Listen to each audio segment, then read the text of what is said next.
The committee will come to order.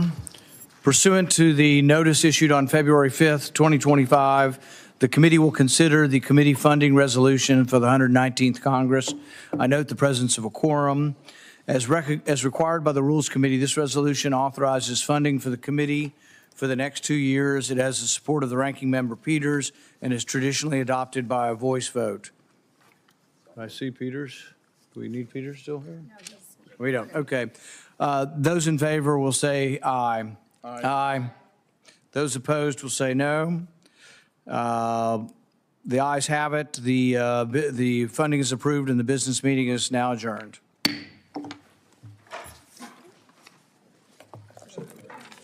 was a heavy lift. Yeah. So we'll just put this here. My So you can, funding stuff is right. You have to talk to Gary about that.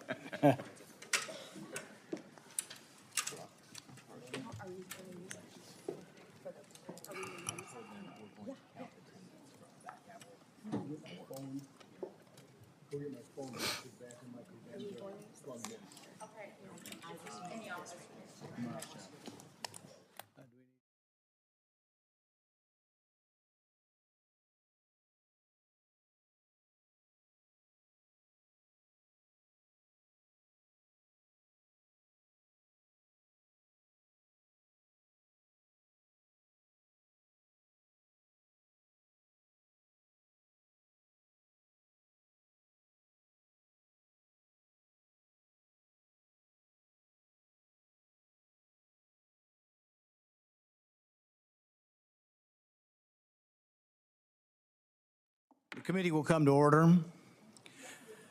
Today, we are going to dive into reckless and wasteful spending of our federal government, particularly when it comes to foreign aid. The United States should not be the sugar daddy for the entire world, especially not for countries and organizations who act contrary to our nation's beliefs. Our country is $36 trillion in debt, yet we continue to send billions of dollars overseas, often funding projects that are not just useless, but in many cases actively harmful. Taking the path to fiscal responsibility is often a lonely journey, but thanks to Elon Musk and Doge, they've brought to light the waste that I've been highlighting for over the last decade. Every year I release my Festivus report to expose the ridiculous spending of the federal government, and this past year was no exception. I uncovered over $1 trillion in government waste, with the State Department and USAID being some of the worst offenders. Let me give you just a few examples of what these unelected bureaucrats are spending your hard-earned money on. $4.8 million went to Ukraine's Public Affairs Office in Kiev to fund social media influencers. Instead of protecting our own border, $2.1 million was sent to Paraguay to enhance their border security. USAID also funded a group of Ukrainian women-led designers to travel to the Paris Fashion Show. I don't know about you, but I'd imagine Ukrainian women have more important things to worry about than appearing in the Paris Fashion Show. USAID spent $2 million on transgender surgeries, hormone therapy, and gender-affirming care in Guatemala.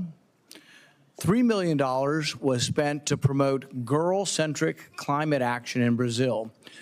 And I'd love to picture what a conversation about girl-centered climate action looks like. It's like, hey, Barbie, do you know what girl-centered climate change is? Since when do we believe arguments need to be tailored for girls to understand? How insulting to women at large that they think there are special arguments for girls to understand that are different than boys. $25,000 to fund a transgender opera in Colombia. Was nobody in Colombia willing to buy a ticket? USAID spent $32,000 in Peru to create a comic featuring a trans hero to address social and mental health issues. What does that have to do with diplomacy? $20,000 to fund a DEI program for a drag theater in Ecuador. $20 million was spent to produce a new Sesame Street show in Iraq. USAID spent $6 million to promote a project boosting sustainable tourism in Egypt. I guess the U.S. is now the travel agent for the entire world since they spent $50 million on Tunisia's tourism, even though it's already one of the most visited countries in Africa. USAID gave $87.9 million to help Afghans farm, and incidentally, farm poppy, the plant from which opium is extracted. As of 2021, Afghanistan supplied 90% of the world's heroin.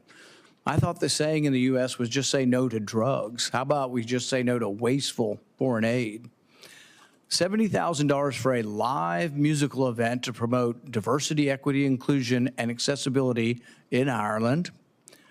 State Department paid $330,000 to compile a disinformation index to blacklist conservative media outlets. USAID funneled over $54 million to EcoHealth Alliance, funding the very organization linked to the Wuhan Institute of Virology, the likely origin of the COVID-19 pandemic. Disgraceful.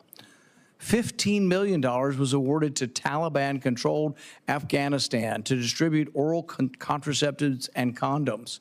There's still a $3 billion fund for Afghan reconstruction that have tried to take that money to pay for other things that the government is spending money on, and yet there's been resistance by the other side to deplete that fund and say, we're done funding things in Afghanistan. This is just the tip of the iceberg. These are taxpayer dollars being used to fund ideologically misguided, ineffective, and unnecessary projects, thanks to the blundering bureaucracy, while our own citizens struggle to put food on the table. This is not what our government was designed to do.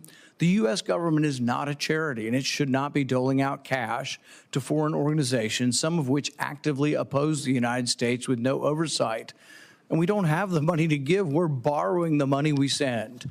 We need to ask a simple question. Why are we borrowing money to send money overseas? Even if USAID eliminated the crazy left-wing grants for trans operas, it still makes no sense to borrow money to then turn around and send it overseas. Borrowing money to send as charity is like the worker who has no money left after paying for their food, rent, and gas, saying, oh, well, I see this homeless person, I have such great sympathy. I'll go to the bank and I'll borrow $1,000 to give to this person. That's what we are doing. We can't pay for our own, and we are borrowing the money we send overseas. That money could be used to pay down our $36 trillion debt and take care of the American people, the very people who actually pay these taxes in the first place. It's time for a real change. America should not continue to be the world's piggy bank. It's time to end the waste of foreign aid and end the bureaucracy and for once do what's right by the American taxpayer. With that, I recognize the ranking member for opening remarks. Thank you, Mr. Chairman. So, Mr. Chairman, I'm very discouraged by this hearing and by the witnesses in particular that you have chosen to give a platform today. Instead of having a serious discussion, I'm sure we're going to hear conspiracy theories as this committee holds what amounts to basically a pep rally in support of President Trump's illegal power grab. I certainly agree with this committee that this committee should conduct rigorous oversight of federal spending, including wasteful foreign aid. That's certainly what we should be talking about. And we should always be working to sort out and eliminate waste and fraud in all federal programs. And in fact, this committee has done that for years on a bipartisan basis. It's a big part of what we do every week as we come together to consider legislation and deal with the tough issues that we face as a country. But today's hearing, I'm sure we're going to hear many of our colleagues on the other side of the dais, my Republican colleagues here, cheer on President Trump and his cronies, like Elon Musk, in their illegal and unconstitutional efforts to cut off foreign aid. And it is not only a sham, I think it really misses the point on what this administration is really doing and how far President Trump will go to hurt American families so that they can pay for tax cuts for billionaires.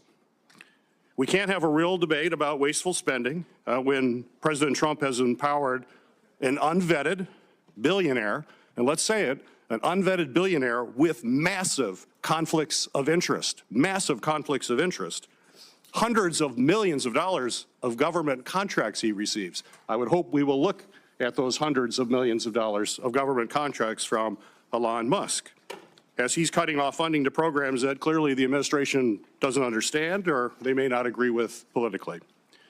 Let's be clear, the Constitution does not empower a social media billionaire with massive conflicts of interest that has never been vetted to decide on how taxpayer dollars are spent. In fact, the Constitution doesn't even empower President Trump to make these decisions. The Constitution gives Congress, and only Congress, the sole power to decide how taxpayer money is spent. And for the most part, we pass bipartisan laws to determine how that money should be spent. But President Trump has directed Elon Musk and many other cronies to ignore Congress, to ignore the Constitution, and recklessly and illegally cut off funding that Congress has passed according to the law. Not only is it illegal, not only is it unconstitutional, but President Trump's direction to shut our USAID will have damaging consequences across the globe and here in the United States. I'd like to enter into the record, Mr. Chairman, numerous statements from organizations and experts that detail those consequences. Without objection. That's why my Democratic colleagues and I are most concerned about what the agency, what federal programs is going to be next. Where are the dominoes going to fall after USAID? What's going to be next on the chopping block? We know President Trump has already directed his cronies to shut down the Consumer Financial Protection Bureau. Will they halt Social Security payments that seniors count on next? Will they stop Medicare reimbursements and prevent seniors from accessing health care? Will they block disaster aid to states that have suffered from hurricanes and wildfires? Well, I'll tell you, President Trump and his cronies have already hinted on all of those resources that Americans count on, and more could be shut down going forward. And it's not just that it's illegal. It's not just that it violates the separation of powers. The bottom line is that these actions hurt American families, and it's our job to fight back. And that's why Democrats on our committee will be focused on that today. If this committee is seriously about defending American families and Congress's oversight role, a role, Mr. Chairman, that I know you have said over and over again as part of what we were going to be doing here at the committee, then the hearing we have today should be about examining blatantly illegal activities that President Trump has led to undermine the laws passed by Congress and to wreak havoc on the programs and services that support Americans. Mr. Chairman, I know you've often talked about how it's Congress versus the executive, whoever's in the executive office. That's what's happening right now. Let's hope we focus on that because we're seeing it in clearly happening.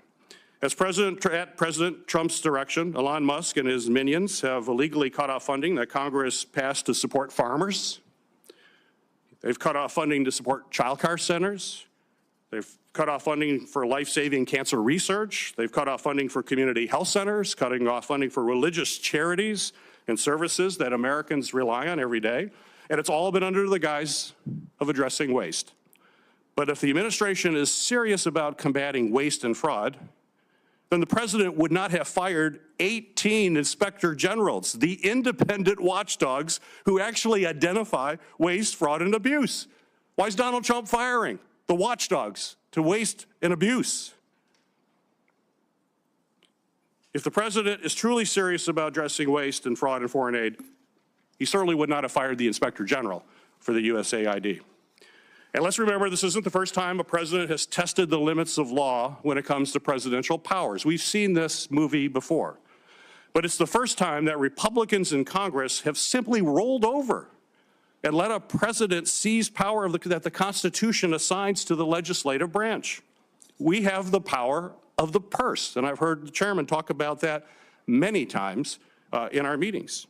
But let's look at an example from history. In the 1970s, when President Richard Nixon refused to spend money appropriated for child care, job programs, environmental cleanup programs, and virtually every member of Congress from both parties rejected that, passed the Impoundment Control Act of 1974, which asserted Congress's constitutional power. And when it passed unanimously. Every Republican senator stood up to Richard Nixon and said, this is unacceptable. Now, clearly that was a time when we did not have feckless Republican senators, but it was a great time to look at how we came together to stand up to presidential power. And it wasn't just Congress. President Nixon lost in the courts over and over again. No judge ever endorsed President Nixon's argument that he had the right to ignore the laws of Congress. If President Trump thinks his actions are lawful, then his administration should come forward and be able to answer straightforward questions from Congress. They should operate in the light of day instead of trying to hide what they're doing from Congress, the courts, and independent watchdogs. Mr. Chairman, I was disappointed that over the last few weeks I've had a number of oversight letters that you refused to sign. I would hope that you would reconsider, and I look forward to meeting with you to talk through those letters in the near future. And I think also, Mr. Chairman, many of the questions that we have today about the actions of President Trump that has been directed by Elon Musk, I think that's something that we should also call in Elon Musk to ask questions, particularly about his numerous and substantial conflicts of interest while he's making these kinds of decisions. And I hope that going forward, this committee will work to defend Congress's role and responsibilities under the law and conduct real, meaningful oversight of these lawless actions by the Trump administration. It is the practice of this committee to swear in witnesses. Will each of you please rise and raise your right hand? Do you swear that the testimony you will give before this committee will be the truth, the whole truth, and nothing but the truth? So help you God.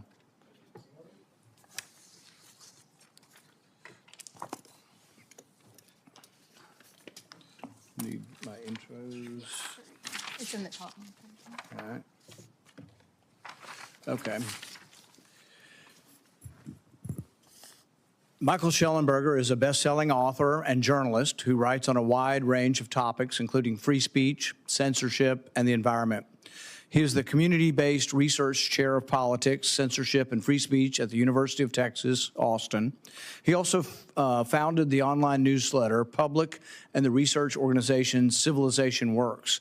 Mr. Schellenberger, welcome to the committee. Mr. Schellenberger, you are recognized for your opening statement. Thank you, Chairman Paul, Ranking Member Peters, and member of the committee. Thank you for inviting my testimony.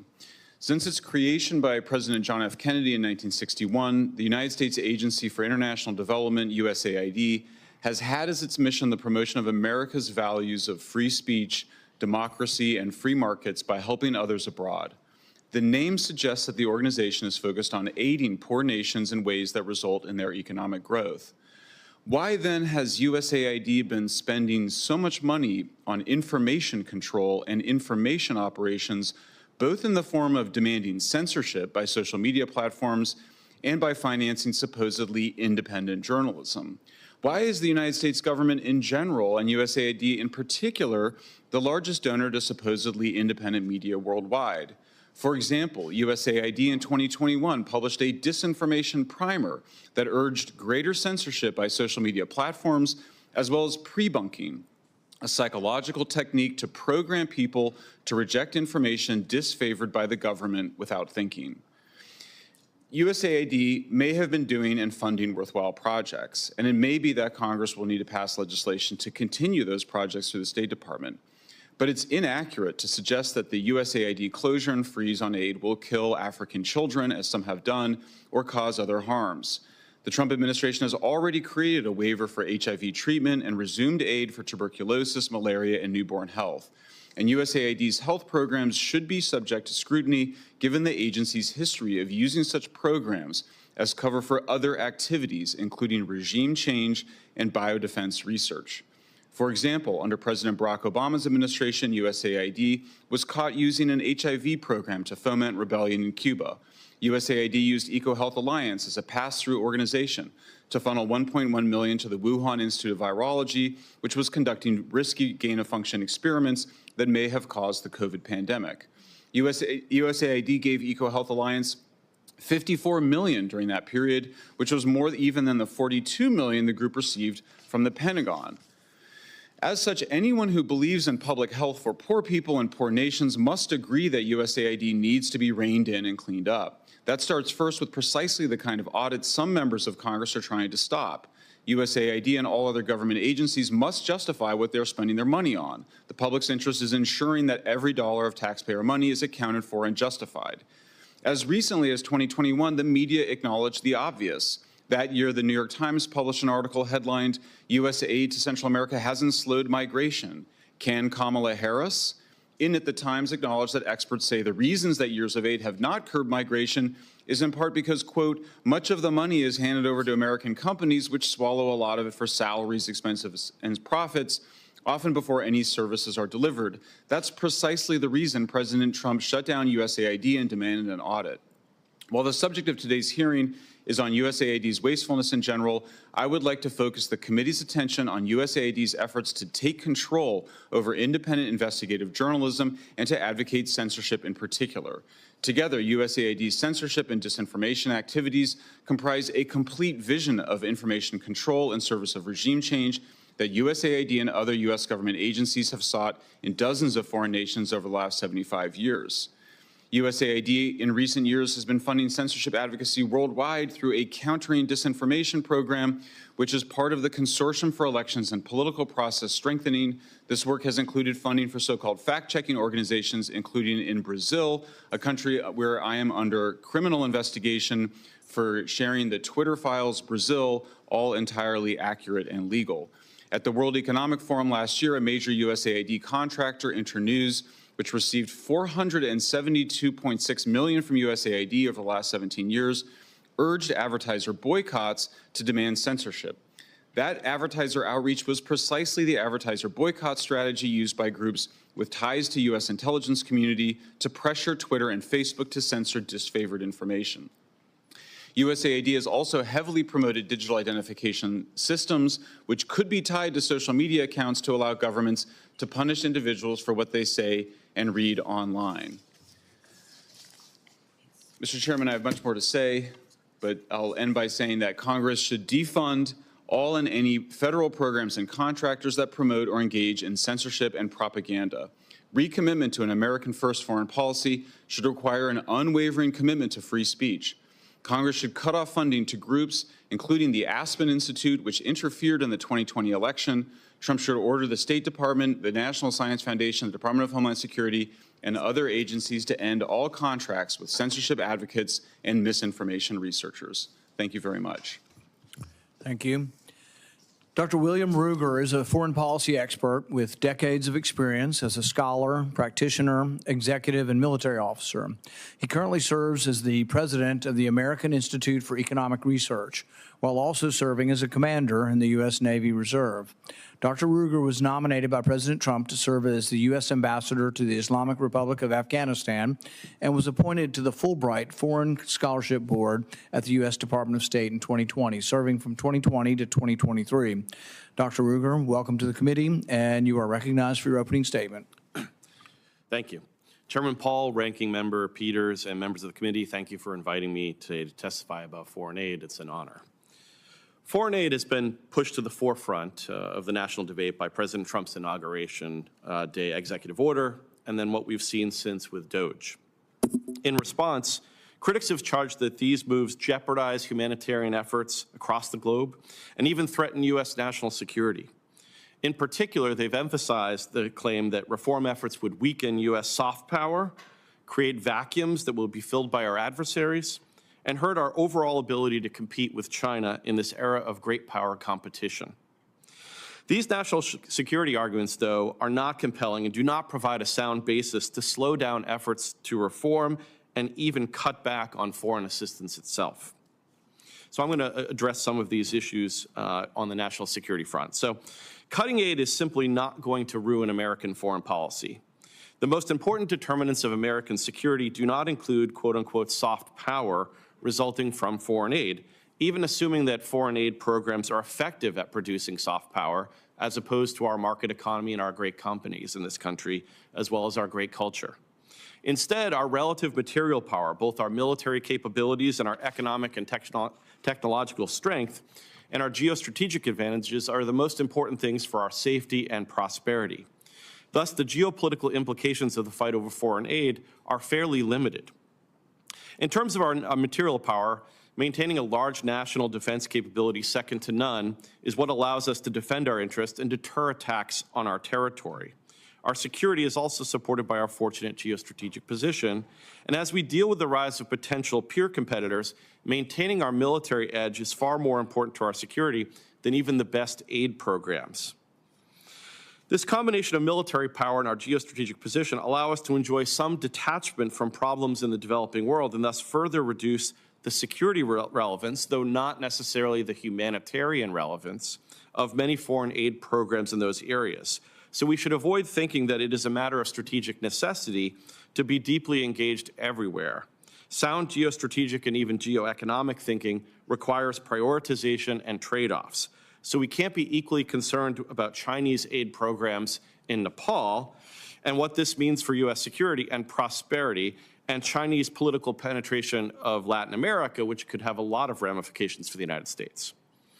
Our economic strength is also a key cause of our security, and our economy is the golden goose, as long as we don't undermine it through wasteful and excessive spending and the debt and deficits that result, poor tax and monetary policy, constraining overregulation, or cultural decay. So while foreign aid is a small percentage of the national budget, it should still be scrutinized for waste and effectiveness. There is also some evidence that foreign aid can have a negative impact on target societies and even harm American soft power, exacerbating anti-Americanism by creating winners and losers in these places, with the losers blaming the United States for local problems. In Egypt, a decade ago, protesters said Obama can take his foreign aid and go to hell. That is an example of how foreign aid actually stimulated anti-Americanism in these countries. Moreover, there are numerous studies that show the ineffectiveness of foreign assistance to even economic development. Aid spending also does not necessarily work to keep states on our side in today's great power competition. For example, U.S. aid didn't stop poor African countries from expelling our forces, though it isn't clear it made much sense for those troops to be there in the first place. Now, critics of aid also claim that such a policy will create a vacuum of power that the Chinese will happily fill, thus eating our lunch in great power competition. The problem with this argument is that, one, it isn't clear that even were adversaries like China to fill these vacuums created by cutting aid, that this would necessarily hurt us. And two, it isn't clear that the Chinese experience with aid will be any better than ours at creating soft power that they can meaningfully exploit to their advantage. Indeed, there is evidence that Chinese aid efforts have been backfiring, and I'd be happy to say a lot more about that in the Q&A. The other thing is that critics are claiming too much about what the administration is doing. Right? The fact is that the Trump administration is not proposing cutting all assistance. Secretary Rubio recently stated on February 10th in an interview on SiriusXM, he said, "We're not walking away from foreign aid. We will be involved in foreign aid." Instead, what the administration is doing is trying to make a distinction between aid that can be reasonably argued to advance America's national interests and aid that cannot pass a basic smell test like the ones that Senator Paul discussed earlier. So if we're going to change our foreign policy to one that prioritizes American national interests and respects the hardworking American taxpayers, then fixing our foreign policy assistance programs is imperative. Too much spending is disconnected from making us stronger, more secure, and more prosperous, to use Secretary Rubio's three-part test from his confirmation hearings here in the Senate. Too often it is in the service of questionable social and political goals that many Americans find dubious. And foreign aid is not going to be the margin in which we win or lose today's great power competition. So I think it would be wise for us to get our own house in order economically by looking carefully at programs that can't deliver for our security or prosperity, or are so indirectly connected to legitimate goals as to be based more on an article of kind of faith than sound analysis that I think conservatives should be known for. So I commend any efforts to scrutinize aid and provide accountability so programs can deliver for the American people. Thank you, Senator. Senator Johnson. Well, thank you, Mr. Chairman. Unlike our ranking member, I really appreciate you holding this hearing. In 2019, before the pandemic, total federal government spending was $4.4 trillion. The Wall Street Journal just reported the first 4 months of this year, we spent $2.43 trillion.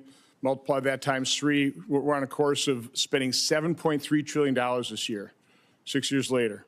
That's a 61% increase while our population is growing 2.6%. So we need to scrutinize all this spending. Now, I thought it was interesting. I don't know how many boards you had up there, but you know, the example after example after example of just outrageous waste and abuse of the taxpayer dollar.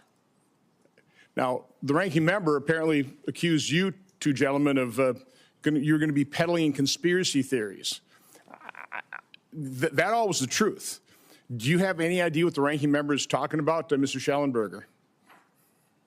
Yeah, I mean, of course, I find it somewhat ironic that one of the greatest conspiracy theories of recent times was the Russiagate collusion hoax, which was this idea that President Trump was being controlled by Putin through a sex blackmail operation. It was one of the most wild conspiracy theories ever devised, and of course, it was created by deep state operatives working on taxpayer funding. Another wild conspiracy theory, of course, Senator, was that the Hunter Biden laptop was a Russian disinformation effort. We now know which, by the way, the ranking member accused me when I was investigating that of soliciting, disseminating Russian disinformation on that.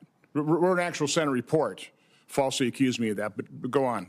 Right, and of course now we know the FBI had the laptop in, I think, November or December 2019. They then got the Aspen Institute to engage in what's called pre-bunking or a kind of brainwashing, convincing journalists and social media platforms that there would be a Russian hack and leak that fall involving Hunter Biden and Burisma. That's an illegal weaponization of the FBI, of a U.S. government contractor and grantee Aspen Institute. These things have not been fully investigated, but we know, thanks to the Twitter files, that this was the illegal weaponization of our government agencies in order to spread a conspiracy theory in service of demanding censorship, which is what they then did when the New York Post article came out in October. I also have to point out that I was a target of that pre-bunking campaign when both Senator Grassley and I received an unsolicited briefing by the FBI that we are targets of Russian disinformation. To this day, we have not found out who directed that briefing. So, Mr. Ruger, do you want to defend yourself from being accused of a conspiracy theorist? Yeah, I mean, I'm a theorist. I'm an international relations theorist. So I think what I said is definitely within the broad tradition of political realism that has served this country well, really focusing in on, I think, the importance of our strength and how we defend and deter against enemies. And really, I think, applying good economic analysis to aid programs and other government programs because they need to pass a cost-benefit analysis.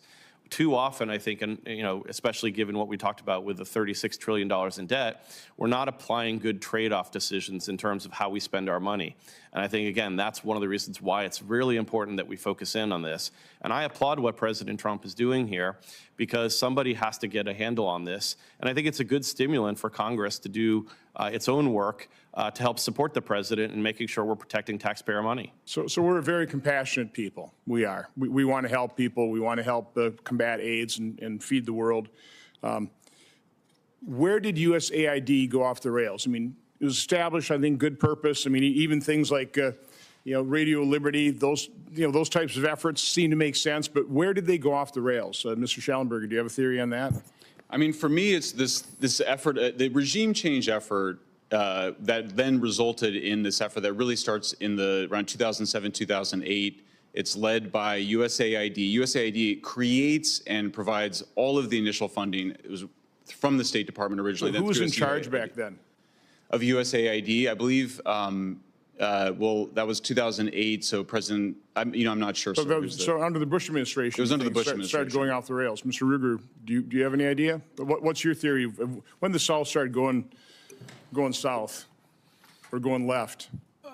Well, I mean, again, one question really at the beginning is how effective are these types of assistance programs, period? So you could argue that in some senses, this went off the rails from the very beginning because it opens the door to the idea that that there is potentially no limit to what could be effective for the United States if we spend that money abroad. But in fact, that isn't the case, right? There hasn't been the type of cost-benefit analysis that's needed here. So again, I think part of it is fundamental to a program where you're spending millions and billions of dollars across the globe in a way that is very difficult to achieve accountability, particularly if those within the bureaucracy are less subject to the kind of incentives that care about how this money is spent. Thank you, Mr. Ruger. Thank you, Mr. Chairman. Senator Peters. Thank you, Mr. Chairman.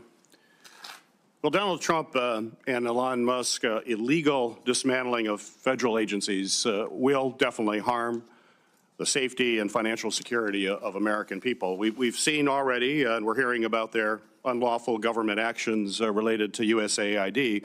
But let's take a look at their next victim. They've already taken action on their next victim, which is the Consumer Financial Protection Bureau, or CFPB. Conveniently, just as President Trump's top lieutenant and his mega donor, the man with incredible conflicts of interest, Elon Musk, he's about to launch a new payment system at his company X. And that company would have been subject to CFPB regulation. But now Trump has decided to dismantle that agency. I may also say the CFPB has also received hundreds of complaints about Musk, his other company, Tesla. Isn't that interesting? A man with massive conflicts, a man who has not been vetted, is now working to destroy an agency that would actually oversee his operations, and operations that have received complaints because of the actions that he's taken. CFPB was created by Congress with bipartisan support and in the wake of the 2008 financial crisis. Its mission is to protect companies from Americans from scams and predatory companies. CFPB has improved American lives by capping credit card late fees, bank overdraft fees, reduced junk fees, has banned medical debt on credit reports. I could go on. But now President Trump and OMB Director Vogt are illegally destroying the agency. And let's be clear, this is an agency that has saved American taxpayers $21 billion. Saved taxpayers $21 billion. And it's in the sight of unvetted billionaire, huge conflicts of interest, Musk, who wants to destroy it because it would oversee his new business venture. So with CFPB shuttered, seniors, veterans, student borrowers are going to be at risk of unfair financial service practices, including debanking, payday lending, and mortgage fraud. In fact, if you look at some of that mortgage fraud is changes with the Military Lending Act, where financial institutions taking advantage of the men and women who are serving our country. They counted on the CFPB to protect them. Nope, Trump and Musk, get rid of that.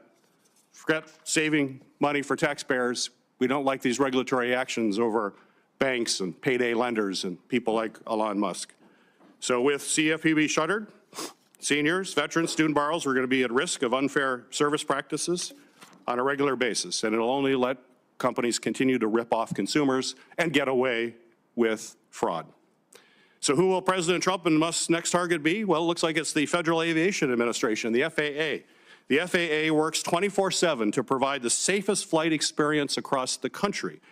And after the January 29th crash at Ronald Reagan National Airport, Americans are now more than ever concerned about having safe air travel. However, just days before that tragic crash, President Trump encouraged air traffic controllers to resign. We already have a shortage of air traffic controllers, and the president urged them to resign, knowing full well you just can't turn on the spigot and hire new controllers when you already have a shortage. It takes months, years to train air traffic controllers. And before that crash, President Trump says, no, resign, even though we have a shortage. He then tapped Elon Musk to lead the efforts to remake the FAA, despite his clear conflicts of interest. Musk leads the largest private space company, SpaceX, which is regulated. Oh, a theme here, which is regulated by the FAA. And just this fall, the FAA proposed $633,000 in fines to SpaceX. So I believe the last thing Americans need is President Trump allowing a self-interested, unvetted billionaire with massive conflicts of interest to do whatever he wants to destroy agencies that oversee his companies where he's making huge profits. Well, maybe they're going to go after the National Highway Traffic Safety Administration next. This agency is tasked with ensuring that all cars on our roads are safe and reliable. And Elon Musk, of course, is the CEO of Tesla and has criticized common sense safety requirements like reporting on crashes that involve his partially automated vehicles. If we continue to let President Trump and Musk unilaterally decide which agencies can function and even exist, our roads and skies are going to be more dangerous and more Americans will die. Or maybe President Trump will make good on his view to get rid of FEMA. Unfortunately, we've seen over the past 3 weeks of his presidency, he is again and again willing to peddle disinformation, overstep his authority, and break the law. Getting rid of FEMA would mean the federal government is abandoning Americans before, during, and after disasters like wildfires, tornadoes, hurricanes, and even floods. And while I'm sure everyone here would agree FEMA can and should be reformed, and I'll lead that charge to make sure that they better meet the needs of disaster survivors, it still plays a critical role. And American lives and helping communities rebuild after an increasingly common and more destructive natural disasters is something we should be focused on. Federal support and resources such as food, water, generators, urban search and rescue teams, and communication infrastructures can save lives in the aftermath of a disaster. FEMA also administers billions of dollars of mitigation grants to reduce the impact of natural hazards, which can save lives, protect property. So, Mr. Chairman, I hope that we can look at these other changes that we're seeing to see whether or not it's fraud or abuse, and whether or not that is something that we need to examine. So I would hope in future hearings we will take a look at an unvetted, highly conflicted person making these choices to understand what is behind their actions. Senator Langford. Thank you, Chairman Paul. Gentlemen, thanks for being here.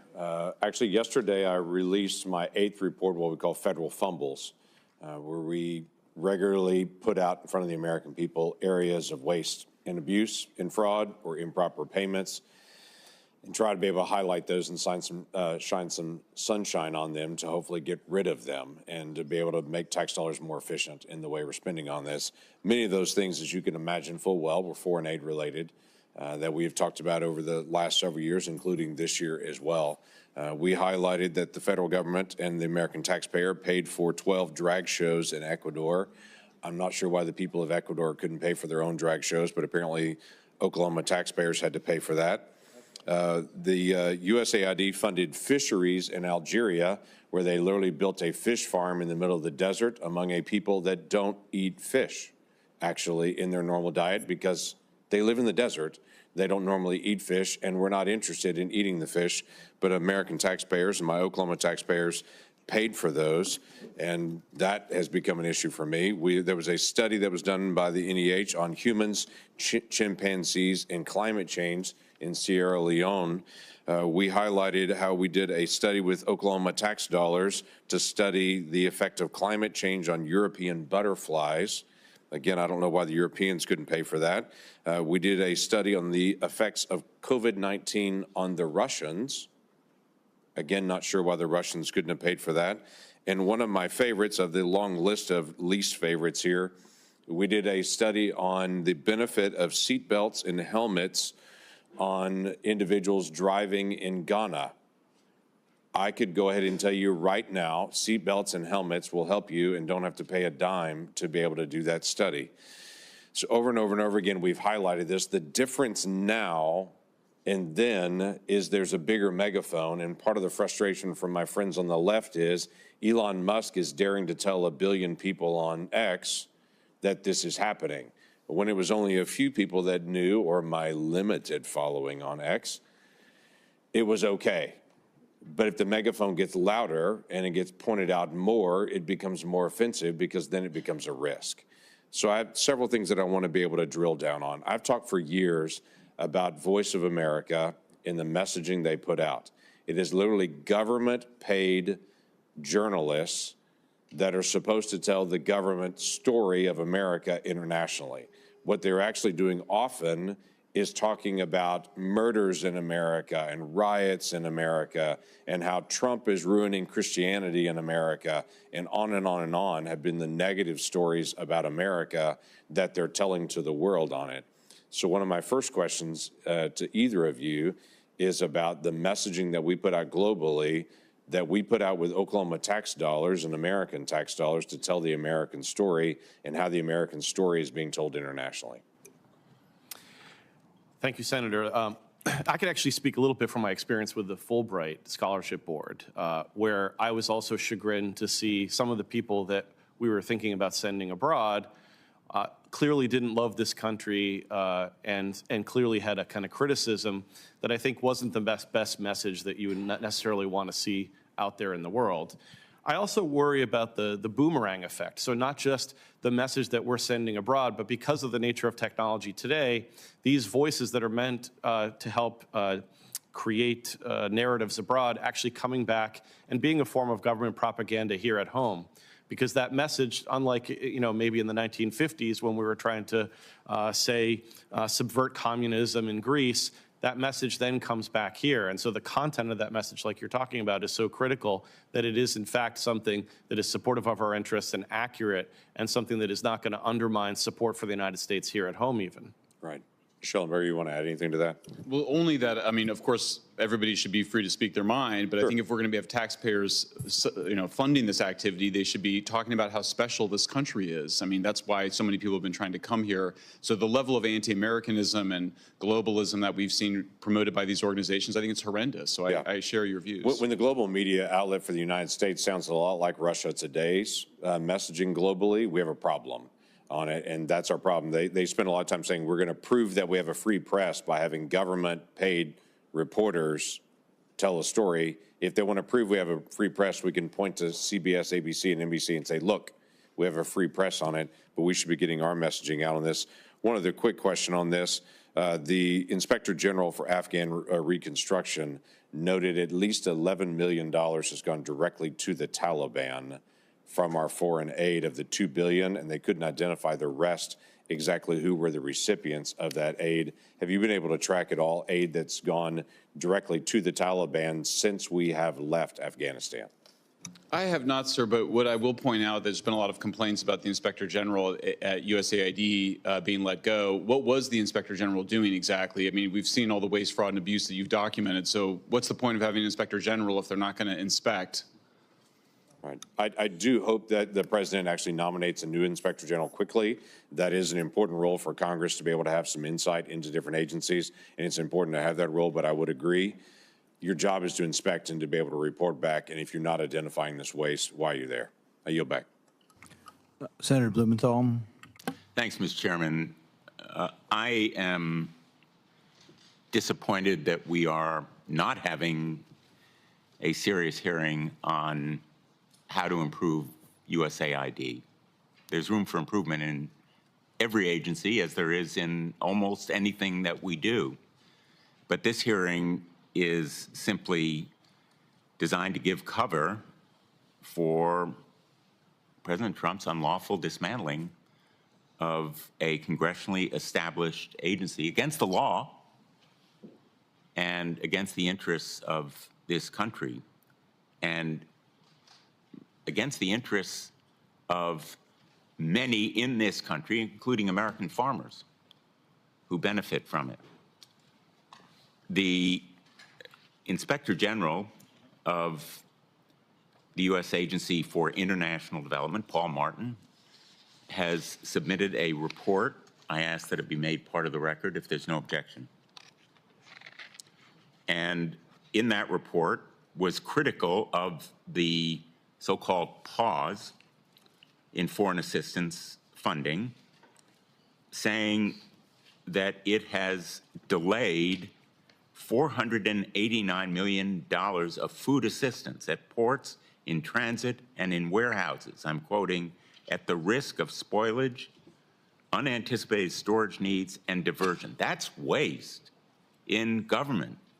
And it's not just a little bit of waste, it's humongous waste, $489 million in those fees alone.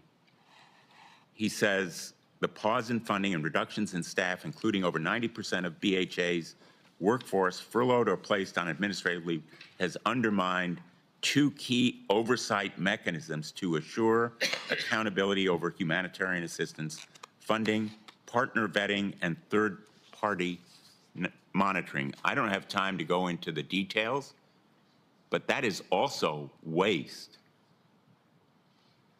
And when we talk about the other effects of this pause, let's look at the effect on farmers, American farmers, who grow the food that USAID distributes. American farmers, in 2022 alone, USAID helped to distribute nearly 4 billion pounds of American-grown food to 58 million people around the globe. I know that some of my colleagues are reluctant to defend foreign humanitarian aid. It doesn't always poll well. It's humanitarian assistance. I think Americans are better than trashing the idealistic goals that have motivated our nation over the years, but putting aside the humanitarian instincts behind some of USAID, here's what American farmers have said in reaction to these actions. President of the Iowa Farmers Union said, quote, USAID is important for farmers. It's unfortunate that we would drop those relationships that we have built over time, end quote. The Ohio Farmer Union president said, quote, USAID plays a crucial role, not only providing food aid to millions around the world, but also directly purchasing grains from Ohio farmers. Ohio farmers are more than capable of rising to the challenge of feeding the world, but they need stability to do so. In shuttering USAID, President Trump is pulling billions of dollars away from American farmers without apparently a second thought. That's a lot of harm, that's a lot of waste, and a lot of abuse to people who are the backbone of food production in this nation. Already, a lot of their labor, investment, produce, going to waste as a result of the Musk power grab, slash and trash agencies in the name of eliminating waste, fraud, and abuse, but in fact creating it and profiting from it. Elon Musk is giving America the middle finger in seizing power, engaging in the biggest heist of information in America's history, delving into agencies and destroying them when his own corporations profit from contracts with them and controlling contracts in the future that will benefit his corporations. That's waste and fraud, Mr. Chairman. Thank you. The accusation or criticism has been made that this is an unserious hearing full of conspiracy theorists. Well, you know, the Democrats were asked to participate like they always are, the same way we were when we were in the minority. They could have brought a witness. They chose not to even bring a witness. I can't conjecture as to why, but maybe it's because it's so embarrassing, the stuff that USAID is spending their money on. Who could possibly be against ending $2 million for sex change surgeries in Guatemala? I mean, who wants to defend that? I haven't heard anybody yet defend the waste and malfeasance that's going over there. $3 million for girl-centric climate change. Maybe there's not a witness here. Maybe it's not serious. But I don't hear anybody explaining why we should continue to do that. Now, there is a legal question. There is a legal question. If there's $40 billion in USAID and they don't spend it at all and it just sits there, can the president impound it? This is a real question, and it may come to that. But I don't think any court is going to find that the executive branch cannot pause and audit spending. I mean, to crassly say and just to jump to this, it's illegal, it's unlawful, it's a tragedy, it's constitutional chaos. Well, auditing spending is what government should do. It's the traditional oversight that hasn't been done in a generation. That's why we're finding this stuff. It's been creeping up for a generation. $4.8 million for social media influencers in Ukraine. I mean, if people want to defend that, step forward and defend it. We are finding waste and malfeasance. You also have to realize that when you have a social agenda, and your social agenda is, you know, LGBT, well, when you take that to a conservative country that has religious problems with that, and you want to foist it on them and fly flags, what ends up happening is that doesn't increase diplomacy, that actually goes against diplomacy. I don't care what people's views are on any of these subjects. You can have any view on LGBT, but it shouldn't be part of foreign policy to force this on everybody around the world. It just isn't part of government and should never be part of government. But we're only finding this out because we have a president with the courage, including the advice of Elon Musk, including the advice of a lot of us, who have been saying for years, we need to look at USAID and make sure that they aren't committing fraud. Look, this morning, the CFO of FEMA was fired because she's spending $54 million on luxury hotels for illegal aliens.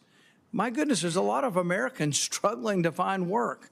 Laken Riley's killer, we flew him and put him up in a luxury hotel in New York. He was there for a few months. We spent all of our money on his meals, and then we flew him to Atlanta. And then he drifted over to Athens, and then he killed Laken Riley. Most Americans think that that's crazy and we shouldn't be doing it, but we are only finding it out because for once we have a president with the courage to say no, to go over there and put a padlock on the door and take the name down. But ultimately, there will be a legal question. Can he impound it, or will it have to come back to Congress? I actually, frankly, think the better way is spend about $30 billion and send $10 billion back, and we do a rescission. There is a method for doing that, and I hope that is what is done. But even on the impoundment question, there are questions exactly, and I don't think it's ever made it all the way to the Supreme Court. There is court precedent on it, but we haven't gotten to that. A pause in funding is an impoundment. A pause in funding to do an audit is just good government, frankly. The question I have for the panel is this, though. Mr. Chairman, may I just Sure. inquire? Sure. Because the chairman mentioned that we don't have a minority witness. I would suggest, and speaking out of turn here, because the ranking member isn't here and I don't purport to speak for him. We're docking your time for next week. I'm just kidding. But I would respectfully suggest that we have Paul Martin, who was fired as Inspector General, come before us. We didn't deny any witnesses. Your side did not put forward a witness. We did not deny any witnesses. You didn't put forward a witness. So, but I just think it's disingenuous to, to sit there and it is a personal attack on me to call this unserious and a conspiracy, a bunch of conspiracy. It's an attack on our witnesses as well. That is a pejorative, and that's name calling. All right, you're welcome to object to things they say and have facts to counter them, but to call this an unserious hearing of conspiracy theory— I never used that term, Mr. Chairman. Well, you said it wasn't serious. You said the hearing wasn't serious. And the thing is, y'all chose not to participate in it, so that's on you. Maybe we can have a second hearing because this is such an important We could have a dozen on this. There's so much to talk about. But anyway, I think we ought to be, I'm not criticizing your ranking member for being unserious or a conspiracy theory. He has his opinions. We make our arguments both sides. But if we call names and say, oh, well, your ideas are conspiracy theory, that's a pejorative, and that doesn't get us anywhere, frankly. And because it's also dangerous in the sense that many people who are then say, oh, it's a conspiracy theory, well, government should suppress that. This is what went on. We had 23 scientists come forward in Lancet and say that the possibility that the virus came from a lab in Wuhan was a conspiracy theory. And then government promoted back to Twitter and others and met with them on a weekly basis trying to suppress. Facebook for a year and a half said that ideas like mine that it could have come from the lab were to be suppressed. Michael Schellenberger, why don't you, if you wouldn't mind responding to how the government was involved with trying to suppress speech that you found out through Twitter files? Well, sure. And also, I would think whenever you hear somebody accuse somebody of a conspiracy theory, I think you should consider that they are themselves spreading disinformation. In other words, we know that the proximal origins paper that you're describing there, we know from their internal discussions that those scientists were pursuing the lab leak theory. We saw it in their Slack messages. And then they got a phone call. They talked from the higher ups, and then they ended up changing their whole hypothesis over a weekend. So we've seen repeatedly that term used to dismiss very serious evidence of misconduct and of actual conspiracies. We've seen the rise of an entire censorship industrial complex. There's no theorizing here. These are just the facts of the censorship industrial complex that was created by the Department of Homeland Security starting in 2021. Really started before that in 2020, all the way culminating to the Disinformation Governance Board, which was so Orwellian that even Democrats had to back away from it. Senator Hassan. Thanks, Mr. Chair. I want to thank you and the ranking member. For years, I have worked on a bipartisan basis to reduce waste, fraud, and abuse within the federal government, including on bills with you, Mr. Chair. These efforts are critical to ensure that taxpayer dollars are being spent efficiently. If this committee and President Trump, though, actually wanted to reduce waste and fraud, they would work together to support and bolster inspectors general. Inspectors general are indispensable watchdogs who identify multi-million-dollar overpayments to big corporations, exactly what Elon Musk claims he wants to root out. To use just the Inspector General of the Department of Health and Human Services as an example, last year the HHS Inspector General exposed $35 million in improper Medicare payments after equipment companies charged the government for thousands of catheters for patients who didn't need them. Additionally, last year, 2 pharmacy owners went to jail after the HHS Inspector General helped uncover that they had fraudulently submitted at least $20 million in false Medicare claims for cancer medication.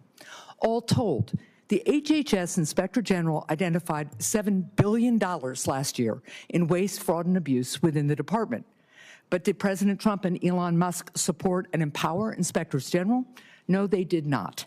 Instead, just days into his administration, President Trump illegally fired at least 17 inspectors general in a move to silence those who would provide accountability and oversight over his administration.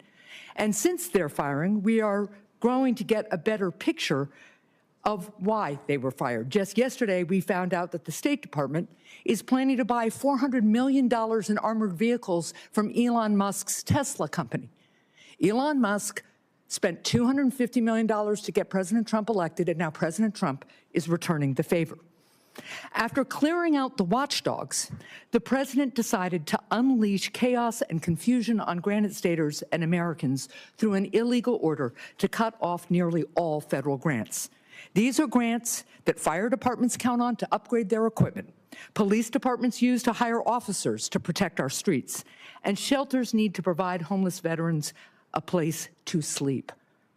While federal courts have temporarily halted the president's funding cutoff, I continue to hear from organizations that are unable to access the federal funding that they have been awarded, that we appropriated, that is law.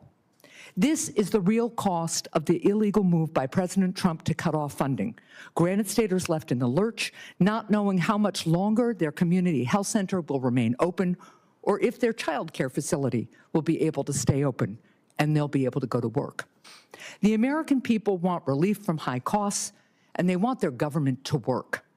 But as inflation and egg prices soar, the president illegally fired the people, the very people, who root out waste and fraud and have a track record of doing it. And then he illegally took funding away from law enforcement and community groups. I urge the president to reverse course and for this committee to work together to find common sense ways to address the challenges that Americans are facing today. Thank you, Mr. Chair. Senator Scott. Thank you, Chairman. This is a great hearing. As you know, the federal government is spending money like it's going out of style. Last year, it spent nearly $7 trillion, and the revenues were $5.2 trillion. Nobody in this country can do that. Nobody can do it in their personal life. Businesses can't do it, only the federal government. We're being forced to borrow another $1.9 trillion to make up for it. It's one of the reasons that we now have over $36 trillion worth of debt, and we're heading quickly to 37.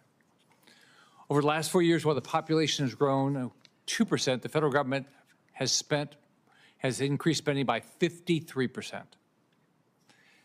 They've added $8 trillion to national debt in 4 years. This is not sustainable. If nothing changes, our federal government is on track to add $1 trillion to the federal debt every 180 days. The cost of this debt is another massive problem. Right now, more than $1 trillion of money that hardworking Americans pay in taxes each year is just going to pay the interest on their federal debt. That's a waste. So I'm very appreciative of what President Trump's doing and what DOJ is doing to try to find all this waste. They're going agency by agency, one by one, and finding out how every single dollar is spent and making sure it's spent in the best interest of the American public. Unfortunately, many Democrats on this committee have expressed outrage But the outrage is better suited for some of the absurd, wasteful spending they've already uncovered. Let's look at USAID. They provided full funding for al-Qaeda terrorist Anwar al-Awlaki to attend college in Colorado. They gave $310 million to start a Palestinian cement factory, which is used to help Hamas build terror tunnels into Gaza. How can you be this stupid? Another $1.5 million to advance diversity, equity, and inclusion in Serbia's workplaces and to business communities. How does that help an American? $47,000 for a transgender opera in Colombia. How does that help America? $2.5 million for electric vehicles in Vietnam. How does that help America? A multi-year study from the Middle East Forum uncovered $164 million of approved grants to radical organizations, $122 million going to groups aligned with designated terrorists. How does that help Americans? And billions more to add charities that have histories of failing to vet their terror-tied partners. The families I represent would agree that's not how they want their tax dollars spent. They'd rather have their tax dollars spent putting Americans first or advancing our interests abroad, not funding terrorism against us or allies or funding some fringe globalist agenda. So I'm very appreciative of what President Trump has done. I appreciate what Doge is doing, and I appreciate that Marco Rubio, our ex-colleague, is doing running the state. So, Mr. Schellenberger, Doge also discovered that the Biden administration spent millions of dollars on subscriptions to left-leaning media outlets like Politico. The Biden administration censored certain media and Americans online that didn't favor the administration's narrative, and now we see that their administration was essentially financing media outlets to favor them. How is this not a conflict of interest, and what do you think of this? Yeah, I agree it's a huge conflict of interest, and it's really just the tip of the iceberg. I mean, what we uncovered in our reporting is that the USAID has basically been bankrolling an organization called the Organized Crime and Corruption Reporting Project, which has been in the process over the last decade and a half of really taking over so-called independent investigative journalism around the world, usually relying on strategic leaks by the intelligence community, but with an aim to really undermine the independence of investigative journalism. When we started investigating these guys, they threatened to sue us right away. They have a $9 million fund just to sue people. It's called Reporters Shield, but it's an offensive weapon that they use to basically shut down any inquiry into what they're doing. And we've even seen now, we've now traced that USAID money to investigations that were essential to the 2019 impeachment of President Donald Trump, and then also to the Russiagate hoax, particularly spreading misinformation and malinformation about Trump's alleged ties to the Russians. Of course, one of the greatest conspiracy theory of the recent era, which alleged that because President Trump banked with Deutsche Bank, and that there were Russians, oligarchs who also banked with Deutsche Bank, that there had to be some sort of a conspiracy. So that's just the tip of the iceberg, sir. It's really a deep corruption of so-called mainstream independent media.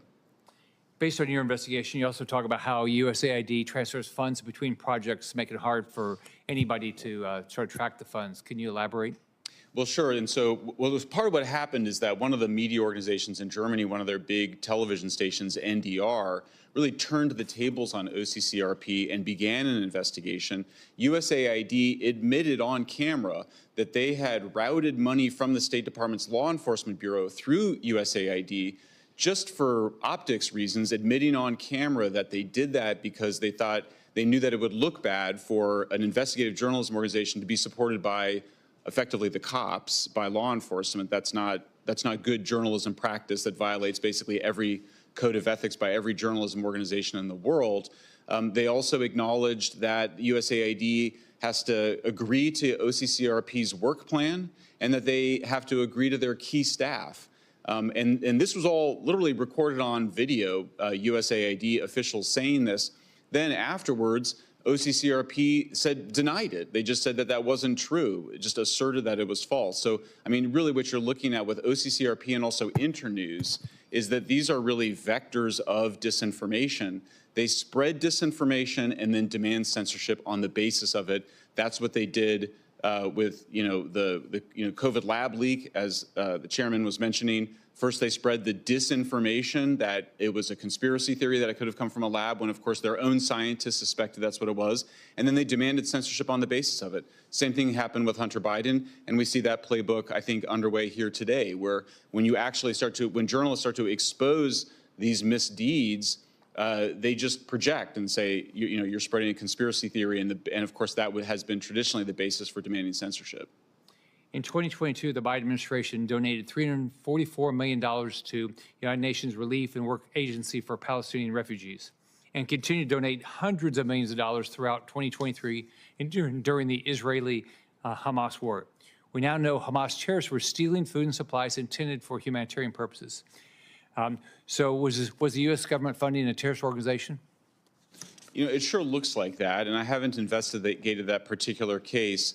But I think one of the big lessons from all of this, we may remember, those of us that are old enough to remember what we were learning after 9/11 is that was a process of blowback. We had been arming the Mujahideen, and we had been in alliance with the folks that actually then, their networks then ended up creating the 9/11 attacks. So I think what we're seeing here, starting to blow back on us, where we see the disinformation and censorship being weaponized against the American people, because we have a USAID complex, USAID complex, that's been completely unaccountable. Obviously, the Inspector General wasn't doing his job right, and therefore I think merits this very serious audit. And I agree with the chairman, if there's good stuff that they have been doing, and I don't doubt that there has been, then it should make the case for it and be added in back later, rather than sort of that we all assume that everything's fine. All right. Thank you, Chairman. Senator Kim. Thank you, Chairman, for pulling this together. And I just want to reflect on this a little bit, because there is a room and there is a way for us to have a debate about the effectiveness and the efficiency of foreign aid. But what is happening right now in our nation, this is not the right way to go about it. I hear about a pause here, but this is not a pause. We're seeing a gutting of the staff down to approximately 600. If it is a pause to look and reflect and see what is not working, what shouldn't be done, then let's pause on the gutting of the staff. Let's pause on the transfer of USAID under the State Department.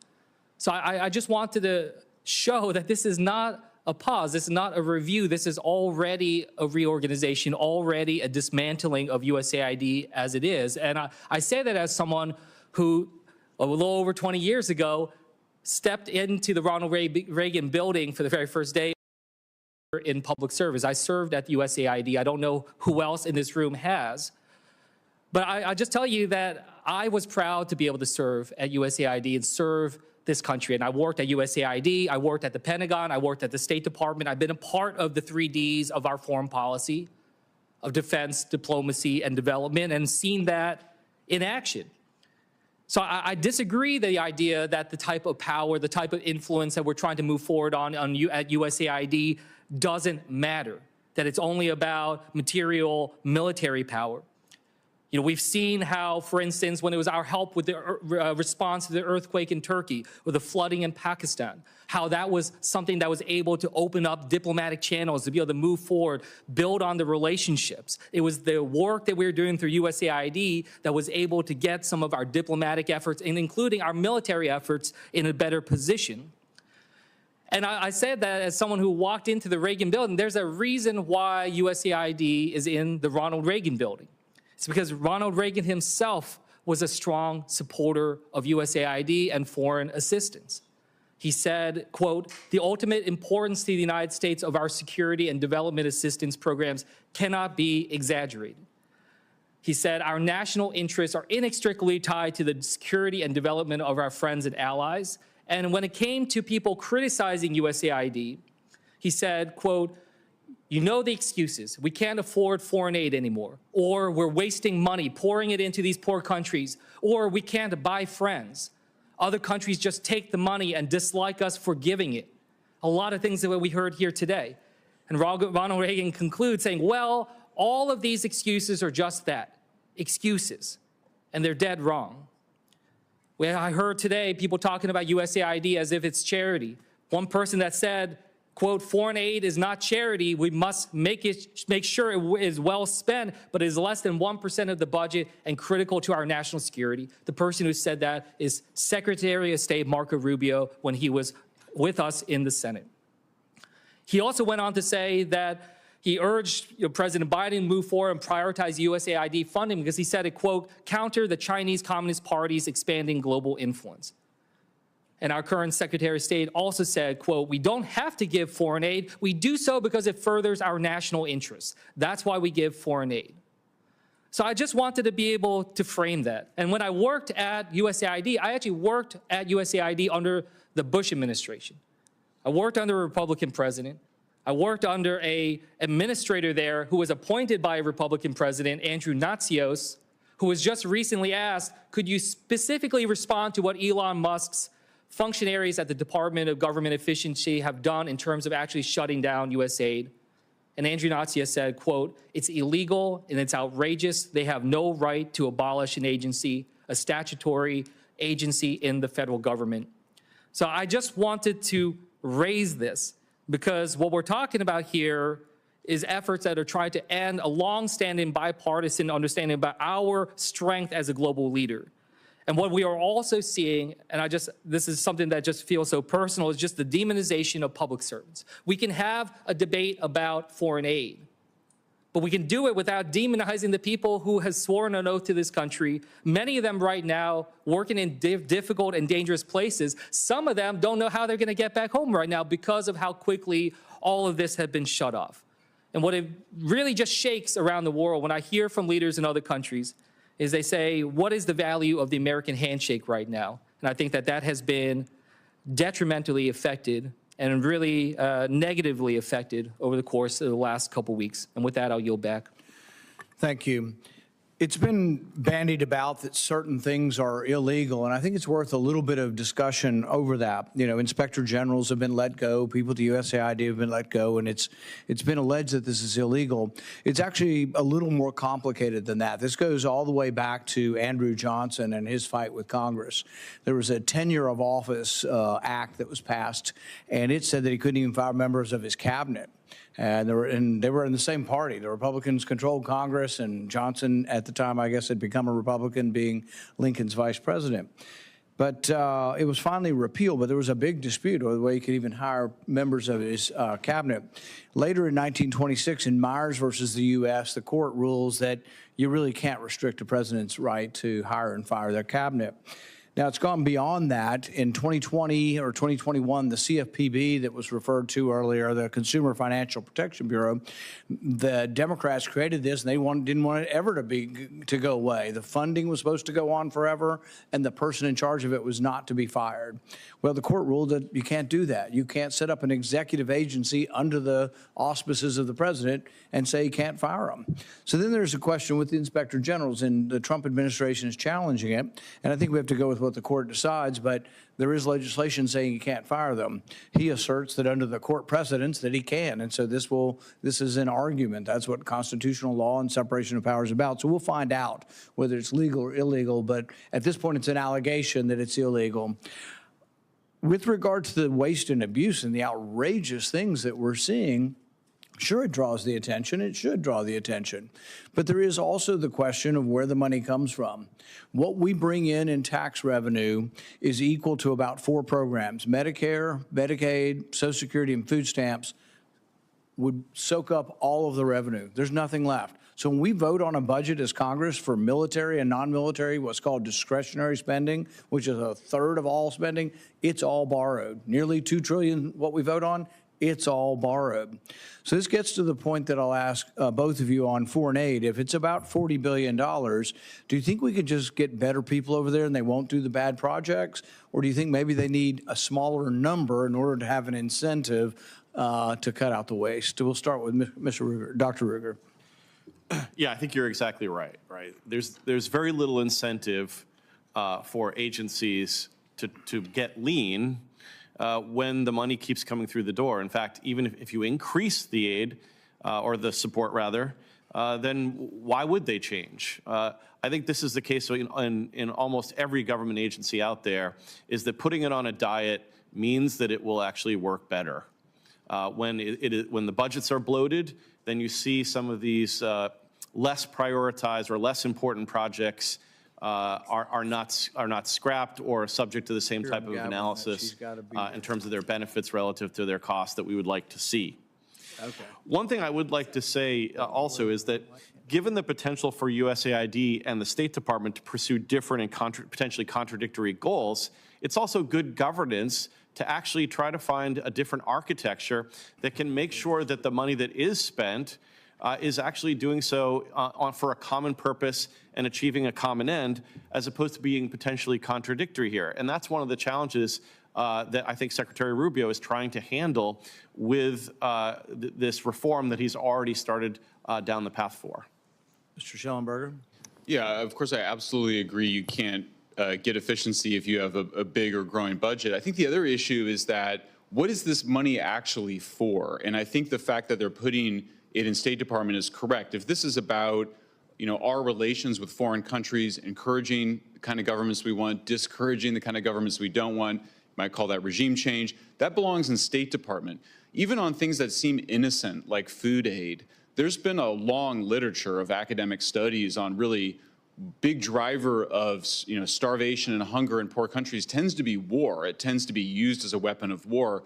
Countries that are so vulnerable that they depend on food imports and can't afford to replace them if the U.S. were to end those are countries that have a huge food sustainability problem. They have problems that go much deeper than just not being, you know, not getting that month's shipment of food from us. I think if we want to subsidize American farmers, that's a question that needs to be discussed, and economists and others can debate that. But I think this idea that somehow it's good to just dump food on poor countries has been shown to really be quite devastating in many cases, undermining the local farmers who are actually required to make those countries self-sufficient. So I think if we're really concerned about helping poor countries to develop, then we have to have an eye towards self-sufficiency and self-reliance, and not just endless dependence on the United States.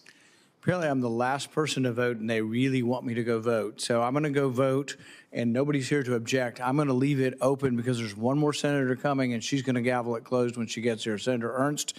And I'm going to let her ask questions for as long as she wants, and she gets to end it. But if you wouldn't mind sitting patiently, she wants to ask a few questions. Great. We're just over there. Just going to wait till Senator Ernst gets here.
by noon.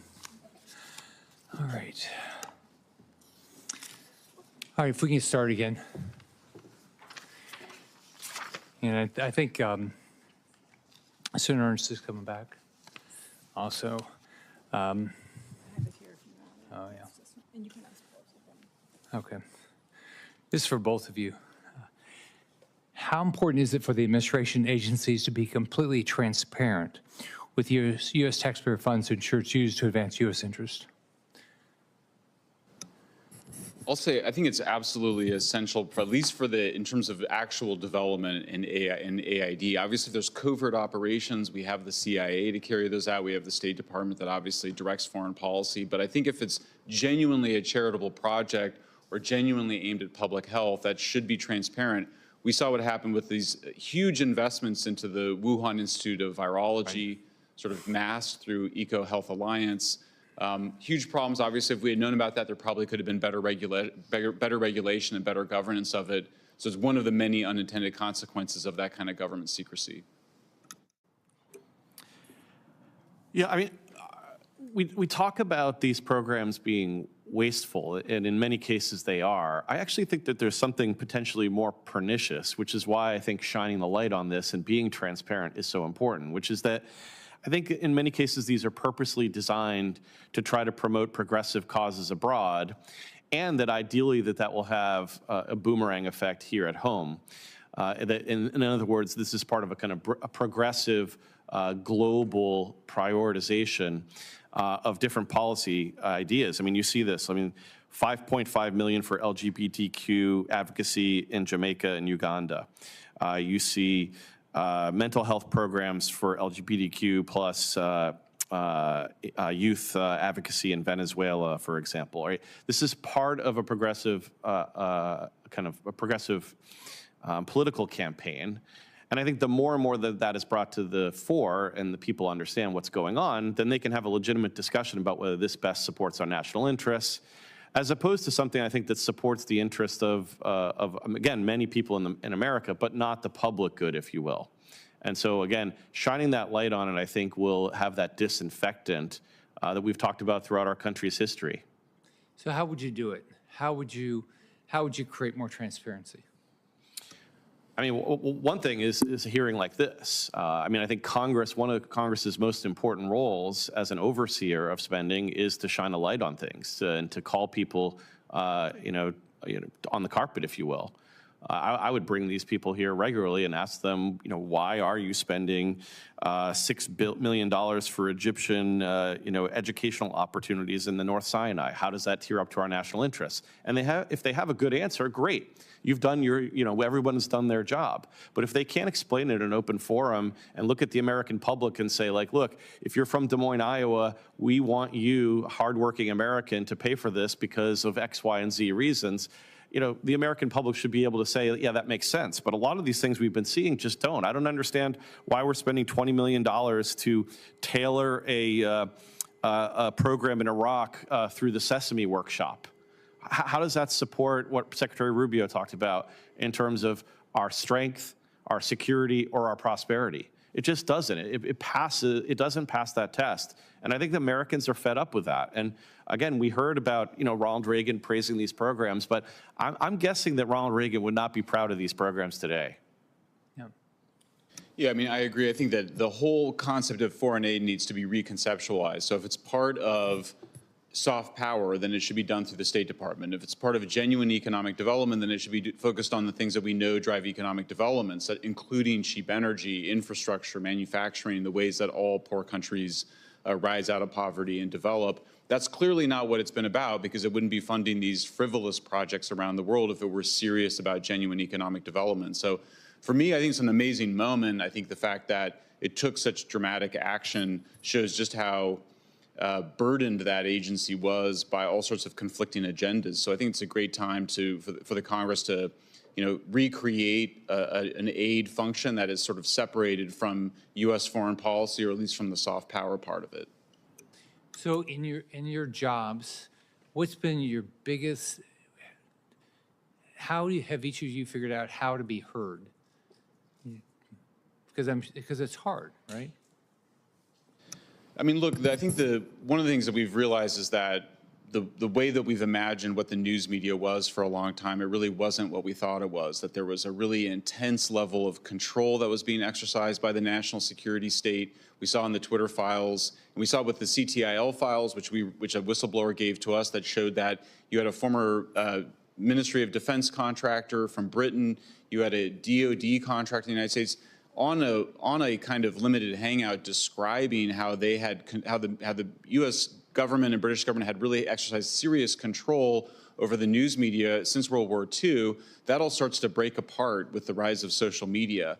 And social media at first was being used to foment regime change operations in the Middle East in terms of the Arab Spring, and then in the color revolutions in Eastern Europe. And then when Trump was elected in 2016, there was really a turning inward, a turning against the American people for a counter-populist effort by the intelligence agencies as well as by USAID. So you see them participating in effectively regime change operations in the United States. And so, and that included this revelation that much of the investigative journalism that USAID had been funding since around 2008, 2009, through groups like OCCRP and Internews, were really aimed at gaining control over the information environments around the world. And we wouldn't have known that without the Twitter files, which revealed the censorship industrial complex seeking to censor millions of Americans, flagging disfavored information, including accurate information, such as around COVID origins, around the COVID vaccines. So, I mean, for me, this is a golden age of journalism. You can actually, people can actually find sources of information outside of a tiny, narrow band of sources that we had between World War II and really, the early 2000s, 2010, when social media rose. And that's what is going on here. It's really been a revolt of the public, and now we see a revolt of the elites demanding that we put the genie back in the bottle. I don't think long-term it's going to work out. It really took someone like Elon Musk to unleash the full potential of social media, and we saw in the last election, podcasting playing this massive role. So I think it's a revolutionary moment. It's, you get a huge change in apparently in American foreign policy, with a huge political transformation also occurring at the same time of this media transformation and revolution. Yeah, and just to add to that, I mean, my institution, the American Institute for Economic Research, was involved with the creation of the Great Barrington Declaration.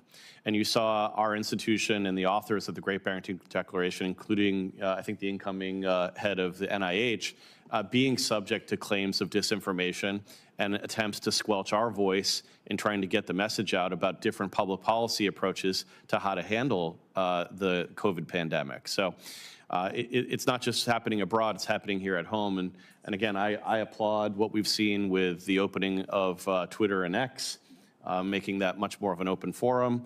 And again, I think generally speaking, kind of light is the disinfectant here. We see a lot of money being paid to researchers, quote, study disinformation. Can you paint a picture of how that research can translate to actions to take down constitutionally protected speech, especially here in the United States? Sure, I'm happy to talk about that. And, I think you have to understand that social media was first used by, the U.S. government to foment regime change in the Middle East and Eastern Europe. After Trump was elected, those tools were all brought back here. And there was an effort to create this conspiracy theory that President Trump was somehow controlled by the Russians. And then with COVID, we saw the rise of basically Department of Homeland Security asking for separate groups, Graphica, University of Washington, the Stanford Internet Observatory, and the Atlantic Council, to create really a cluster of organizations that would create little committees of experts to flag what they called, misinformation, but was often just disfavored information, often accurate information, first around the 2020 elections and then around COVID in 2021, where they had a direct pipeline through this JIRA software system, ticketing system, where they were able to basically demand directly to Facebook and Twitter that they take down posts that they thought were contributing, again, not just to false information, but to the wrong narrative, including true stories of vaccine side effects that were contributing to vaccine hesitancy. So the good news is that after that was revealed in the Twitter files, and then Congressman Jim Jordan's committee on the House side subpoenaed and had witnesses. There was a whole elaborate process over the last 2 years. Stanford Internet Observatory shut down last year under the weight of evidence that it was engaged in censorship. I think we've now been able to push back against a significant amount of it, and President Trump has obviously signed an executive order supporting free speech. But I think it was a very dark moment over the last 12, really over the last 10 years, where we saw a whole set of groups that were involved in regime change operations abroad start to turn those weapons inward against us. Senator Ernst. Thank you, Mr. Chair, and thanks to our witnesses for being here today for this important hearing. All Americans should be able to take great pride in our generosity, and the government agencies coordinating aid efforts should be eager to share the details about how their use of taxpayer money makes the world a better place. Yet the hard truth is, as we have seen, USAID has been out of control for decades. There's no shortage of questionable USAID projects. For example, a $20 million grant to the Sesame Workshop nonprofit to create an Iraqi version of Sesame Street. More than $9 million intended for civilian food and medical supplies in Syria ended up in the hands of violent terrorists. And another one, $27 million, was designated to so-called reintegration gift bags, which may even include a Barbie doll for deported Central Americans. There was also $68,000 awarded for dance classes in none other than Wuhan, China. And after being stonewalled by USAID for years, I learned funds meant for economic relief in Ukraine were instead paying for Ukrainian models and designers to attend fashion weeks in New York City, London, and Paris. And Mr. Chair, I ask unanimous consent to enter my oversight letters and USAID's responses into the record. Thank you, Mr. Chair. USAID is notorious for exploiting legal loopholes, as my COVID-19 origins investigations exposed. By law, all federal spending is required to be publicly available on usaspending.gov. We've known for a while that Dr. Fauci used NIH funding to finance bat coronavirus research at the Wuhan Institute of Virology, but it took the watchdog White Coat Waste Project to expose evidence that USAID was funding it too. In fact, the bulk of the money came from USAID. Yet no grants to the Chinese lab appeared on usaspending.gov. It was hidden from the public through layers of unreported subgrants and subawards. Thankfully, my push to defund EcoHealth Alliance was successful, and the group is now barred from receiving U.S. government grants. But this is why my TRACS Act must become law to prevent money being sent to China, the Taliban, or any other foreign adversary. Every grant recipient must be disclosed to ensure accountability, and we shouldn't stop there. My bipartisan Stop Secret Spending Act, introduced with Ranking Member Peters, would add additional transparency to federal spending. So, Mr. Schellenberger, I'll start with you, please. Why is USAID so secretive about how it spends billions of taxpayer dollars? Is it to avoid the public outrage over the waste, or is there something more nefarious there? Well, thank you, Senator. And first of all, thank you for your leadership in bringing transparency and accountability to aid and the funding there.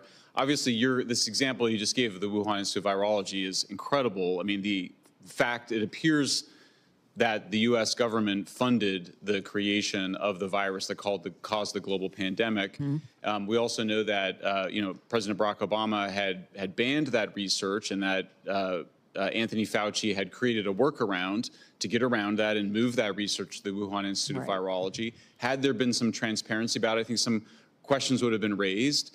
One of the claims, of course, that was made right after Senator Cotton raised the idea that maybe it did leak from a lab. Washington Post claimed it was a debunked conspiracy theory. Anybody who had just Googled virus lab leak would have discovered that there had been years and years, maybe decades, of news stories about viruses leaking from labs. It's a very common thing, and of course, it was one of the main reasons that we wanted to end that risky gain-of-function research because we knew it was the high risk of something leaking from a lab. So I think I applaud your work. We need much more transparency with it.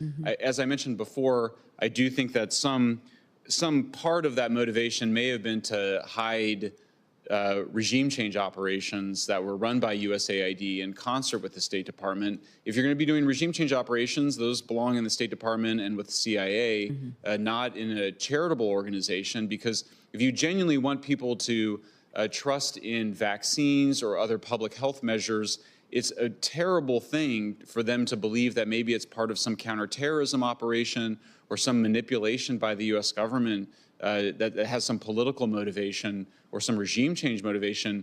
If it's truly, truly charitable support for things like, for good causes, then there has to be a firewall between that and what the CIA and the State Department are doing. Yeah, transparency, transparency, transparency.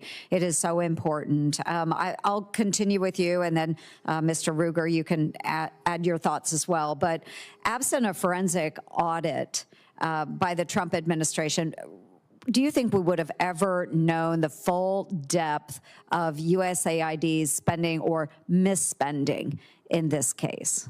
No, I mean, this is, obviously the administration is pursuing a model that Silicon Valley has used for a long time, which is that you do need to make changes to actually see what's going on. And so, yeah, no, I mean, I think it's an incredible moment of reform. I wish it were bipartisan.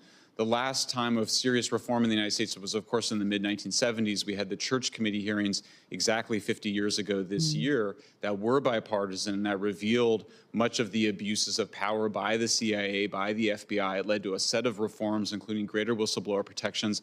I do hope that Democrats will join you, Senator, in pushing for those reforms, because it's obviously in the interest of all of us, all Americans. And, in most of the past, the FBI had been weaponized against leftists in the United States. It was only recently we see the deep state mostly targeting right-wing populists. But that sort of, this sort of commitment, it's an all-American commitment to not letting the state be abused for political reasons. And I think next time, you never know, it could be weaponized against the left again. And so I hope that Democrats will join you in making this renewed push. And I applaud the Republicans for taking up the mantle of pushing for greater disclosure, greater transparency, greater accountability. And I just think some overall clarity about what does the United States want its interaction with the world to be? Is this still the same? Are we still in the period after World War II to today, or do we need to kind of rebalance our relationship? I think the public voted for a rebalancing towards a more America First agenda. I also don't think Americans want to completely withdraw from the world. But again, I do think that some basic hygiene is in order in terms of separating out what is genuinely charitable or development activities from what is regime change, censorship, disinformation, information control activities. Right. I agree. Thank you. And Mr. Ruger, do you have thoughts there as well? Sure. So I think what DOGE is doing really is a form of creative destruction, right? So it's breaking through the status quo and getting these issues at the front of the Americans' minds and the front of the minds of elites here in Washington. Too often, things are continued to kind of be on autopilot. And it's very hard, as you well know. There's so many issues that could be focused on. The federal government does so much that to actually focus our attention on these things, to put them under the microscope, is challenging, even when it's pretty obvious to some of the experts out there. But how do they get that voice up there? And I think what Elon Musk has been able to do, and again, through President Trump's leadership, is to make sure that this doesn't disappear, that there is sustained attention to it. And that is going to mean that some messiness will occur, right? You're going to have to put holds on things to make sure that we're not spending wastefully. And I think that is, on net, is going to be valuable as we try to reform a federal government, particularly in light of the fact that we're $36 trillion in debt. We are spending my children's money and your children and grandchildren's money. We're spending their money now, and we better make sure that if we're going to do that, because sometimes it is necessary to take out debt, for example, for war purposes of fighting wars, that we're doing that for good reason.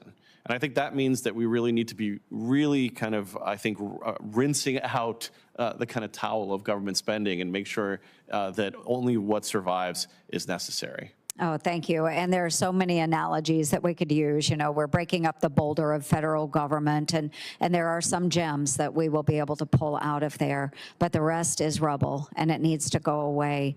And I know from the chairman, Chairman Paul, Senator Johnson, Senator Langford, and I have all engaged in these efforts, each of us, for over a decade now, in attempting to identify the waste, the fraud within our federal government, trying to get those reforms over the finish line.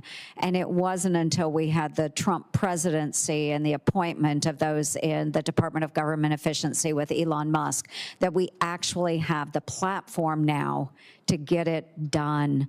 So I'm really grateful that we have that opportunity to do that now. And I know I'm way over, but we'll go ahead and close out, but I'll give you some closing thoughts as well. And I just want to be clear, you know, as we're talking about this, that there are many other groups that are supported by USAID that are doing great work. As I said, there are some gems amongst the rubble. There are programs that help us care for orphans. There are programs that help us care for people with HIV. Those are important programs. But imagine how much more good work could be done if we use those dollars that instead ended up enriching terrorists and mad scientists in adversarial countries. So after keeping its spending records hidden from Congress and taxpayers, USAID employees are now protesting the review of the agency's records by President Trump's Department of Government Efficiency. It is pretty outrageous. It's no surprise that Washington insiders are more upset at DOJ for trying to stop wasteful spending than at USAID for misusing their constituents' tax dollars. The question that we really should be asking at this point isn't why USAID's grants are being scrutinized, but why it took so long. So I want to thank both of you very much for being here today and sharing your thoughts. I think it was a very important committee meeting here in the Homeland Security and Governmental Affairs Committee. So with that, I do want to thank our witnesses for joining us here today to share their testimony and their expertise with the committee. The record for this hearing will remain open for 7 days until 6 p.m. on Friday, February 20th, 2025, for the submission of statements and questions for the record. The hearing is now adjourned.